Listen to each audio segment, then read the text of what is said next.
بسم اللہ والصلاۃ والسلام علی رسول اللہ۔ معزز سامعین، یہ عید غدیر کیا ہے اور اس کا پس منظر کیا ہے؟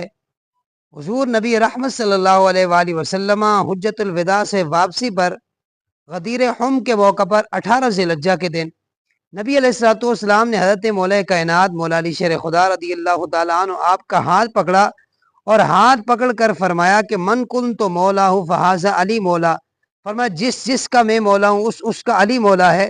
اور وہاں جتنے بھی صحابہ کرام تھے، 1.25 لاکھ صحابہ وہاں موجود تھے، سب نے اس بات کو تسلیم کیا اور حضرت فاروق اعظم رضی اللہ تعالیٰ عنہ آپ نے حضرت علی کو اس پر مبارکباد بھی دی۔